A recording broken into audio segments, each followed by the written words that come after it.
ඉතින් අංගිමලේ 2025 වර්ෂයට අදාළව 3 අවුරුදු පූර්ණ සේවා ජාතික ශික්ෂණ විද්‍යා ඩිප්ලෝමා පාඨමාලාව හැදෑරීම සඳහා 2023 සහ 2024 වර්ෂයේ අපොස උසස් පෙළ ප්‍රතිඵල මත ශික්ෂණලාභීන් කණ්ඩායම් දෙකක් එකවර බඳවා ගැනීම සිද්ධ කරනවායි කියන්නේවා 2023 හරි 2024 හරි අවුරුද්දේ උසස් පෙළ කරලා තියෙනවා නම් අන්නේ ප්‍රතිඵල මත තමයි කණ්ඩායම් දෙකක් එකවර බඳවා ගැනීම සිද්ධ කරන්නේ. ඉතින් මේ අවුරුදු දෙක කරපු කෙනෙක් නම් ඔන්න ඔයාට අවස්ථාව තියෙනවා මේ සඳහා අයදුම් කරන්න. හරි නංගිමලි දැන් බලමු ඔයාට මේ ඩිප්ලෝමා පාඨමාලාව සඳහා අයදුම් කරන්න පෙර ඔයා දැනගෙන ඉන්න ඕනි මූලිකම දේවල් ටික මොනවද කියලා. හරි. පළවෙනි දේ තමයි නංගිමලි ඔයාලා ශ්‍රී ලංකාවේ පුරවැසියෙක් වෙන්න ඕනි. ඒක තමයි පළවෙනිම දේ. දෙවැනි එක විශිෂ්ට චරිතයකින් යහපත් කායික සහ මානසික සෞඛ්‍යයකින් යුක්ත වෙන්න ඕනි කියනවා. හොඳ යහපත් කායික මානසික සෞඛ්‍ය සම්පන්න පුද්ගලයෙක් වෙන්න ඕනි. ඊට පස්සේ ප්‍රධානම දේ තමයි වයස. දැන් ගොඩක් දෙනෙක් කමෙන්ට් කරලා අහන දෙයක් තමයි වයස් සීමාව. ඉතින් මේක ආකාර දෙකකට තියෙනවා. පළවෙනි එක තමයි 2025 1 දිනට වයස අවුරුදු 25ට නොවැඩිය යුතුයි. ඒ කියන්නේ වයස අවුරුදු 25ට වැඩි කෙනෙක් නම් මේකට ඇප්ලයි කරන්න බෑ. ඔයා ජනවාරි ඒ කියන්නේ මේ අවුරුද්දේ ජනවාරි 1 වෙනිදා වෙනකොට අවුරුදු 25 හරියටම ඊට අඩුවෙන් ඉන්න කෙනෙක් නම් ඔන්න ඔයාට මේ සඳහා ඇප්ලයි කරන්න අවස්ථාව තියෙනවා. දෙවෙනි ආකාරය මම කියවනේ ආකාර දෙකක් තියෙනවා. දෙවෙනි ආකාරය තමයි පූජ්‍ය පක්ෂය. පූජ්‍ය පක්ෂය අදාළ ආගමික පාඨමාලාවක් පමණක් ආයදුම් කළ යුතු අතර එම ආයදුම්කරුවන් 2025 1 දිනට අවුරුදු 30ට නොවැඩිය යුතුයි. ඒ කියන්නේ දැන් මේ සඳහා පූජ්‍ය පක්ෂය ආයදුම් කරනවානේ. එයාලා ආයදුම් කරන්න ඕනි ආගමික විෂයක් සඳහා පමණයි. එහෙම ආයදුම් කරන අය 2025 1 දිනට අවුරුදු 30ට නොවැඩිය යුතුයි. 30 හෝ 30ට අඩුවෙන් ඉන්නව නම් ඔන්න ආයදුම් කරන්න පුළුවන්. හැබැයි එයාලට ආයදුම් කරන්න පුළුවන් වෙන්නේ ආගමික විෂයක් සඳහා පමණයි. ඉන්නවා පූජ්‍ය පක්ෂයේ කෙනෙක් නෙවෙයි නම් 2025 1 දිනට ඔයාට වයස අවුරුදු 25ට අඩු වෙන්න ඕනි. ඊළඟ දේ තමයි අවිවාහක වෙන්න ඕනි. විද්‍යාපීඨ සඳහා ඔයා බඳවා ගැනීම සිද්ධ කරනවා නම් ඔයා අවිවාහක වෙන්න ඕනි. මොකද මේක අවුරුදු 3ක පූර්ණ කාලීන ඩිප්ලෝමා පාඨමාලාවක්. ඉතින් මේ අතරතුර ඔයාට විවාහ වෙන්නත් බෑ. එහෙම වුණොත් ඔයාට මේ අවස්ථාව නැති වෙන්න පුළුවන්. ඉතින් ඔයා විවාහ වෙන්න නැත්නම් මේ ඉදිරි වසර 3 ඇතුළත සහ ඔයා මේ වෙද්දි විවාහ වෙලා නැති කෙනෙක් නම් ඔන්න ඔයාට මේ සඳහා අයදුම් කිරීමේ අවස්ථාව තියෙනවා. ඉතින් මෙන්න මේ ටික තමයි අර මූලිකම දේවල් ටික ඔයා දැනගෙන ඉන්න ඕනි. ඊට පස්සේ ප්‍රධානම දේවල් තමයි අධ්‍යාපන සුදුසුකම්. අධ්‍යාපන සුදුසුකම් ගැන අපි කතා කරෝදින් මෙතැන්දි අනිවාර්යයෙන්ම කියන්න ඕනි දෙයක් තමයි මෙතන මූලිකම අධ්‍යාපන සුදුසුකම් දාලා තියෙනවා. ඉතින් ඒව කම්ප්ලීට් කරලා තියෙන කෙනෙක් නම් ඔයාට ඇප්ලයි කරන්න පුළුවන්. නමුත් ඔයා ගැසට් එකට ගිහින් අනිවාර්යයෙන්ම බලන්න ගැසට් එකේ පිටු 40 ගාණක් තියෙනවා. ඒකේ වෙන වෙනම විෂයන් සඳහා ඇප්ලයි කරන්න සුදුසුකම් ඉල්ලලා තියෙනවා. ඔයාට හොඳට කියවලා බැලුවොත් ඔයාට ඒක බලා ගන්න පුළුවන්.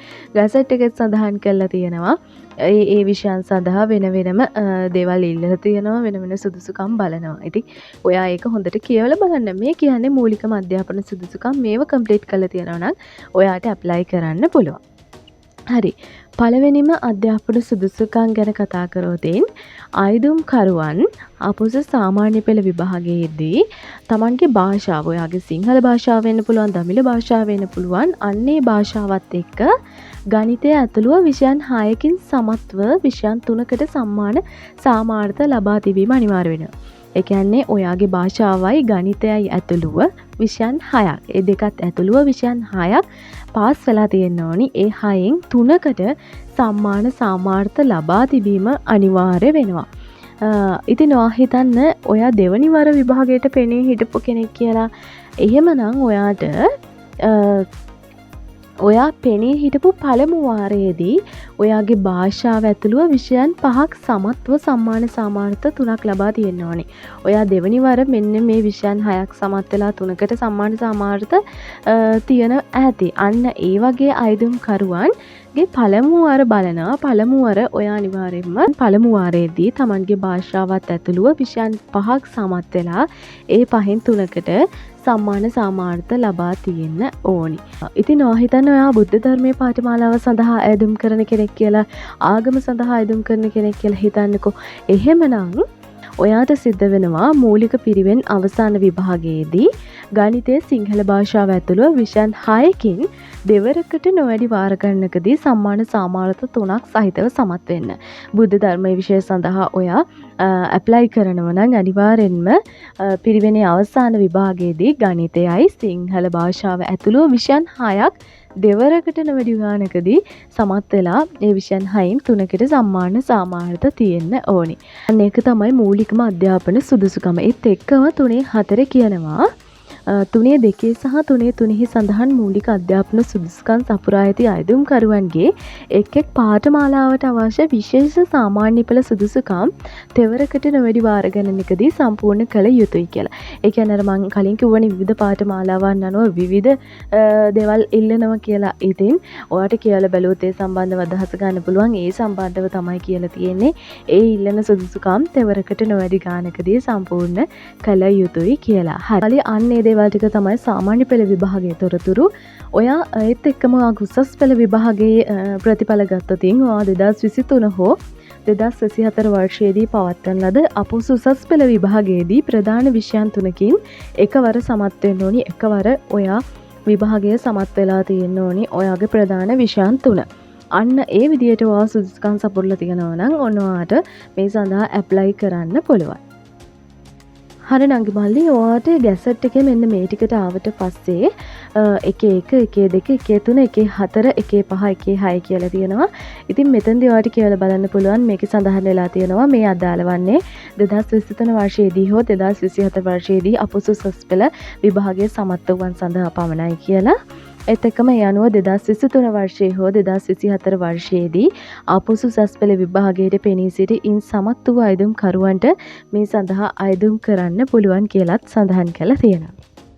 හරි. 1-3 තියෙනවා සියලුම අයදුම්කරුවන් මාර්ගගත ක්‍රමවේදය ඔස්සේ ගැසට් නිවේදනයේ 10.0 අයදුම් කිරීම සඳහා උපදෙස් ඡේදය සඳහන් උපදෙස් අනුව අයදුම් කළ යුතුය කියලා. ඉතින් හොඳට ඒ ඡේදය කියවන්න.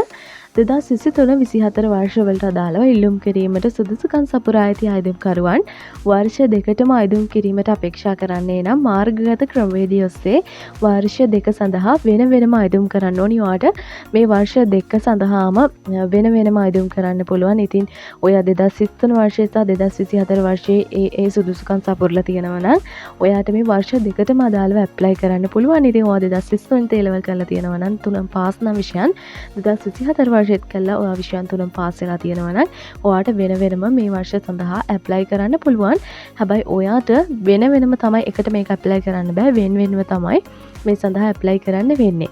හරි නංගි මල්ලි ඊළඟට වැදගත්ම දේ තමයි අයදුම් කරන්න තියෙන ඉතාම සීමිත දවස් කිහිපයක් 2025-11-28 දින තමයි අවසානම ක්ලෝසින් ඩේට් එක. ඊට පෙර ඔයාට මේ සඳහා ඇප්ලයි කරන්න පුළුවන්. ඒත් එක්කම නංගි මල්ලි වැදගත්ම දේ තමයි ගැසට් නිවේදනයේ සඳහන් සියලුම කරුණු හොඳින් කියවා අවබෝධ කරගෙන ඒ අනුව මාර්ගගත අයදුම් කිරීමේ වගකීම අයදුම්කරුවන් සතු වෙනවා කියලා කියනවා. ඉතින් ඔයා ගැසට් නිවේදනයේ මං කියන්නේ හොඳට කියවන්න. දවසක් හරි අරන් කමන්නේ ඔයා මේ ගැසට් නිවේදනයේ හොඳින් කියවන්න. මොකද පිටු 43ක් තියෙනවා. මේ වීඩියෝ එක තුළ ඒ සම්පූර්ණ දේවල් කතා කරන්න බෑ. ඒ නිසා තමයි ඔයා දැනගෙන ඉන්න ඕනි වැදගත්ම දේවල් ටික මේ වීඩියෝ එකෙන් කරන්නේ. ඉතින් මේ ටික තමයි ප්‍රධානම දේවල් ටික දැනගෙන ඉන්න ඕනි මේ ඩිප්ලෝමා පාඨමාලාව ගැන. ඔයාට විෂයන් සම්බන්ධව දැනගෙන ඉන්න ඕනි අවශ්‍ය නම් ඔයාට පහලට ගිහිල්ලා ඒ සම්බන්ධව ඒ විෂයන් සඳහා ඉල්ලන සුදුසුකම් මොනවද කියලා බලා ගැනීමේ හැකියාව තියෙනවා. හරි නංගි මල්ලි ඔයාලා මේ ගැසට් එකේ 34 වෙනි පේජ් එකට ආවොතින් ඊටාම වැදගත් තොරතුරු ටිකක් තියෙනවා. ඒ ටික මිස් කරගන්න එපා. බලන්න ඊටා විශේෂයි කියලා තියෙනවා මෙතන. සියලුම අයදුම්කරුවන් අයදුම් කිරීම මාර්ගගත ක්‍රමවේදයට පමණයි අයදුම් කරන්න පුළුවන් කියලා සඳහන් කරලා තියෙනවා. ඊට පස්සේ සැලකිය යුතුයි කියලා ලියාපදිංචි තැපෑලෙන් අයදුම්පත යොමු නොකළ යුතුයි. ඒ කියන්නේ තවත් අහනවා ගොඩක් අය මේ පෝස්ට් කරන්න පුළුවන්ද කියලා. ඔන්න මේක පෝස්ට් කරන්න බෑ. ඔන්ලයින් තමයි මාර්ගගත ක්‍රමවේදයට තමයි ඔයාට යොමු කරන්න වෙන්නේ. ඊට පස්සේ මෙතන බලන්න නංගි මල්ලි මාර්ගගත ක්‍රමයේ ඔස්සේ අයදුම් කිරීම ඉංග්‍රීසි මාධ්‍යයෙන් පමණක් සිදු කළ යුතුය. ඒ අනුව අදාළ මාර්ගගත වැඩසටහනට පිවිසීම සඳහා පහත සඳහන් සබදිය ඔස්සේ මාර්ගගත වැඩසටහනට පිවිස අදාළ පියවර අනුගමනය කරමින් ඔබගේ අයදුම්පත පුරවන්න පුළුවන්. මෙන්න මෙතන පේජ් අංක 35ට ආවොතින් ඔයාට මෙතන ලින්ක් එකක් බලා ගන්න පුළුවන්. මේ ලින්ක් එක ක්ලික් කරාට පස්සේ ඔයාට මේක ෆිල් කරන්න පුළුවන්. මතක තියාගන්න මේක සිංහලෙන් ෆිල් කරන්න බෑ. ඉංග්‍රීසි වලින් තමයි ෆිල් කරන්න සිද්ධ වෙන්නේ. ඒ සම්බන්ධව මෙතන සඳහන් කරලා තියෙනවා. ඊට පස්සේ නංගි මල්ලි මෙතන මේ 10යි 2 කියන කොටසට ආවට පස්සේ කියලා තියෙනවා ආයුධම් පත සම්පූර්ණ කර සබ්මිට් කිරීමෙන් පස්සේ ඔයාට යම් කිසි සංශෝධනයක් ඒ කියන්නේ මම අර කලින් කිව්වා වගේ ඒ කියන්නේ ඔයාට යම් කිසි එඩිට් කිරීමක් කරන්න අවශ්‍ය නම් ඔයාට යම් කිසි වැරදීමක් සිද්ධ වෙලා තියෙනවා නම් ඒ සඳහා දින 7ක කාලයක් ඒගොල්ලෝ ලබා දෙනවා. ගැසට් නිවේදනයේ සඳහන් උපදෙස් ඉතා හොඳින් කියවා ඉතා නිවැරදි දත්ත ලබා දීමේ පූර්ණ වගකීම ආයුධම්කරුවන් සතු වෙනවා. විශේෂයෙන්ම ඉල්ලුම් කරන පාඨමාලා පිළිබඳව තොරතුරු හෝ වෙනස් සංශෝධන සිදු කිරීම සඳහා පසුව කරනු ලබන ඉල්ලීම් සලකා බලනු නොලබන බව සැලකිය යුතුයි. අන්න ඒකයි නංගි මලි මං කිව්වේ මේ ගැසට් එක හොඳට කියවලා බලලා ආයුධම් කරන්න කියලා. ඒ කියන්නේ ඔයාට යම්කිසි වැරදීමක් මේක ෆිල් කරද්දි වෙනවා කියන්නකෝ. ඒක ගොඩක් දෙනෙක්ට වෙන දෙයක්. ඔයාට දවස් 7ක කාලයක් තියෙනවා. ඔයා ෆිල් කරලා ඉවර වෙලා නැවත සැරයක් චෙක් කරලා බලන්න. ඔයාට එතෙන්දී යම්කිසි දෙයක් වැරදිලා තියෙනවා කියලා දැක්කොත් ඔයාට එඩිට් කරන්න පුළුවන්. එඩිට් කරලා ඒක දවස් 7ක් වෙනකන් වළංගුයි. ඔයාට දවස් දෙකක් ගිහිල්ලා මේක දැක්කොත් ඒත් ප්‍රශ්නයක් නැහැ. දවස් 7ක් යනකන් ඔයා ෆිල් කරපු දවසේ ඉඳලා දවස් 7ක් යනකන් ඔයාට එඩිට් කරනවා නම් එඩිට් කරන්න පුළුවන්. ඊට පස්සේ 10.3 එකට එන්නකෝ ගැසට් නිවේදනයේ දක්වා ඇති කොන්දේසි සුදුසුකම් හා පුරපාඩු සංඛ්‍යාව පිළිබඳ විශේෂ අවධානයක් යොමු කරමින් සෑම ආයුධම්කරුවෙකුටම උපරිම වශයෙන් පාඨමාලා 3ක් සඳහා ඉල්ලුම් කරන්න පුළුවන්. හරිද? ඔයාට ඉල්ලුම් කරන්න පුළුවන් පාඨමාලා සංඛ්‍යාව 3යි කියලා මෙයාලා සඳහන් කරලා තියෙනවා. ඊට පස්සේ එකම පාඨමාලාවකට මාධ්‍ය දෙකකින් ආයුධම් කළහොත් ඒ පාඨමාලා දෙකකට ආයුධම් කළාසේ සැලකෙනවා කියලා තියෙනවා. එසේම ඒ ආගමේ පැවිදිවරයෙක් දරනා පාර්ශවය තම ආගමට අදාළ පාඨමාලාවක් සඳහා පමණක් ඉල්ලුම් කරන්න ඕන හිතෙන. ඒ කියන්නේ තමන්ගේ ආගමට අදාළ විෂයක් සඳහා ඉල්ලුම් කරන්න ඕනි පැවිදිවරයෙක් නම් තමන්ගේ ආගමට අදාළ විෂයක් ඉල්ලුම් කරන්න ඕනි කියලා තමයි සඳහන් කරලා තියෙන්නේ.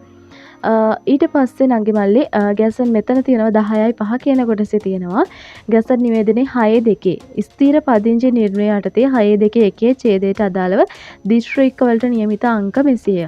මෙතන ඔයාට ලිස්ට් එකක් පේනවා. මෙන්න මේ දිස්ත්‍රික්ක වලට විශේෂිත අංක තමයි තියෙන්නේ. ඔයාට ෆිල් කරනකොට අංකය දාන්න තියෙනවා දිස්ත්‍රික්කයේ අංකය. ඔයාගේ දිස්ත්‍රික්කයේ කොළඹද, ගම්පහද, කළුතරද, මහනුවරද කියලා ඒ දිස්ත්‍රික්කයේ ඉස්සරහින් තියෙන අංකය ඔයාට සඳහන් කරන්න වෙනවා. ඔයා ඒක බලලා සඳහන් කරන්න. පේජ් එක 35 පේජ් එකේ තියෙන දේවල් ටික තමයි මම මේ කියන්නේ. එම දිස්ත්‍රික්ක අංක පිළිබඳ විශේෂ අවධානය යොමු කරමින් ආයුධම්කරුවන්ගේ ස්ථීර පදිංචි දිස්ත්‍රික්කයට අදාළ අංකය ඉතා නිවැරදිව යොමු කරන්න ඕනි කියලා සඳහන් කරනවා. ඒත් එක්කම ඔයාට ඊමේල් එකක් නැත්නම් මේ සඳහා ඔයාට ඊමේල් එකක් සකස් කරගන්න වෙනවා. ඉදිරි වැඩ කටයුතු සඳහා එයාලා භාවිතා කරන්නේ මේ ඔයා සකස් කරන ඔයා ෆිල් කරන ඊමේල් එක. ඉතින් ඔයාලා හැමෝටම ඊමේල් එකක් තියෙනවා කියලා මම විශ්වාස කරනවා. එසේම මේ 10.7 සඳහන් කරලා තියෙනවා ඔයා යම් පාඨමාලාවකට ආයුධම් කරලා තියෙනවා. ඒ පාඨමාලාව සඳහා ඉල්ලන සුදුසුකම් ඔයාට නැහැ. නමුත් ඔයා ඉල්ලුම් කරලා තියෙනවා. ඉතින් ඒ වගේ දෙයකට ඉල්ලුම් කළා ඔයා බලාපොරොත්තු වෙලා හිටිය කියලා ඔයාට ඒ දේ ලැබෙන්නේ නැහැ. ඉන් සිදුවන අපහසුතාවය ඔයාටම දරා ගන්න සිද්ධ වෙනවා. මොකද ඔයාට ඒ පාඨමාලාව ඉල්ලුම් කරන්න නම් අදාළ සුදුසුකම් ඔයා සපුරලා ඉන්න ඕනි. ඊට පස්සේ 10.8 සඳහන් කරලා තියෙනවා ඔයා සෑම ආයුධම්කරුවෙක්ම මාර්ගගත ක්‍රමවේදය හරහා ආයුධම් කළ පසු එම ආයුධම්පතේ පිටපතක් මුද්‍රණය කර තබා ගැනීමේ හැකියාව ආයුධම්කරුවෙකුට සලසා දීලා තියෙනවා. ඒ කියන්නේ අංගි මල්ලි ඔයාලා මේක ඔන්ලයින් ක්‍රමයට ෆිල් කරලා ඉවරුණාට පස්සේ ඔයාට මේ ඇප්ලිකේෂන් එක ඩවුන්ලෝඩ් කරගන්න පුළුවන් කියලා තැනක් එනවා. එතෙන්දී ඔයා මේ ඇප්ලිකේෂන් එක ඩවුන්ලෝඩ් කරගන්න. ඒ කියන්නේ ඔයාට PDF එකක් විදියට තමයි ඔයාගේ ෆෝන් එකට ඔයාගේ ලැප් එකට ඩවුන්ලෝඩ් වෙන්නේ. ඒක ඩවුන්ලෝඩ් වුණාට පස්සේ ඔයා ඒකේ print out එකක් අරගෙන තියාගන්න මතක ඇතුව. මොකද යම් කිසි දෙයක් සිද්ධ වුණොත් අභියාචනාවක් හරි මොනවා හරි දෙයකට ඉදිරිපත් කරන්න වෙන්නේ ඔයා ඒ print out එකක් අරගත්ත ඒ කොපි එක. ඉතින් ඒ ගැන සැලකිලිමත් වෙන්න. නංගි මල්ලි අවසානයේ මෙතන තියෙනවා 10.10 ආයුධම්කරු විසින් ඉදිරිපත් කරන ලබන සහතික කූට හෝ වංචනික හෝ බවට තහවුරු වුණොතින් හෙළි වුණොතින් පාඨමාලාවෙන් සේවයෙන් පහ කරනු ලබන අතර ඒ ඉදිරියට රාජ්‍ය සේවයේ කිසිදු පත්වීමක් සඳහා නුසුදුස්සෙක් වනු ඇත. ඉතින් අනිවාර්යෙන්ම ඔයා ෆිල් කරන ඔයා දානි දේවල් ගැන ඔයා සැලකිලිමත් වෙන්න. හැම වෙලෙම පාඨමාලාවකට ආයතන කරනවා නම් ඔයාගේ සත්‍ය තොරතුරු ඇතුළත් කරන්න කිසිම වෙලාවක මේ පාඨමාලාව සඳහා ඔයාට සුදුසුකම් නැත්නම් ආයදුම් කරන්න එපා. දැන් කොහොමද බලන්නේ ඔයාට සුදුසුකම් තියෙනවද නැද්ද කියලා. යන්න ගැසට් පත්‍රයේ උඩට යන්න. උඩට ගියාට පස්සේ ඒ පාඨමාලාව සඳහා ඉල්ලන සුදුසුකම් තියෙනවා. ඔයා බලන්න ඔයා ඒ සුදුසුකම් සම්පූර්ණ කළාද තියෙන්නේ කියලා. එහෙම සම්පූර්ණ කළා නැත්නම් ඔයා ඒකට ඇප්ලයි කරන්න එපා. ඔයාට ඇප්ලයි කරන්න පුළුවන් ඒවට විතරක් 3කට ඇප්ලයි කරන්න පුළුවන් කියලා දාලා තිබුණා. ඒ 3ට ඇප්ලයි කරන්න. හරි. මම හිතනවා මෙන්න මේ දේවල් ටික තමයි මූලිකව ඔයා දැනගෙන ඉන්න ඕනි. මුලින් ඉඳලා ගැසට් පත්‍රය කියවන්න. මේකේ වැටුප් ප්‍රමාණය අන්න ඒ වගේ දේවල් සඳහන් වෙලා තියෙනවා. මම ඒ සම්බන්ධව කතා කරේ නැහැ. ඔයාට ගැසට් එකට ගියොත් ඒ සම්බන්ධව බලා ගන්න දැනගන්න අවස්ථාව තියෙනවා. හරි. මං හිතනවා ඉතින් ඔයාට මේ සම්බන්ධව මූලික අදහසක් යන්න ඇති. ගැසට් එක හොඳට කියවලා බලන්න. නිකන් ඇප්ලයි කරන්න එපා. මොකද මේ පාඨමාලාවන් සඳහා ඉල්ලලා තියෙන සුදුසුකම් එකිනෙකට වෙනස්. ඒ නිසා ඒ ගැනත් සැලකිලිමත් වෙන්න. හරි. එහෙනම් ඉතින් ඔයාලගේ අදහස පහලින් කමෙන්ට් එකක් දාන්න. ඔයා ඔන්ලයින් ෆිල් කරද්දී යම්කිසි ගැටලුවක් සිද්ධ වුණොත් ඒකත් සඳහන් කරන්න කමෙන්ට් එකකින්. එහෙම වුණොත් මම රිප්ලයි කරන්න. හරි. හරි. එහෙනම් ඉතින් අද වීඩියෝ එකෙන් ගිහින් එන්න ගොඩක් දෙනෙක්ගේ ඉල්ලීමක් පරිදි තමයි අද වීඩියෝ එක අරගෙන ආවේ. එහෙනම් ඉතින් හැමෝම හරියට මේක ෆිල් කරන්න කියලා මතක් කරනවා. ඔයාට යම්කිසි ප්‍රශ්නයක් තියෙනොත් අනිවාර්යයෙන්ම කමෙන්ට් එකක් දාන්න. එහෙනම් අද වීඩියෝ එකෙන් ගිහින් එන්න.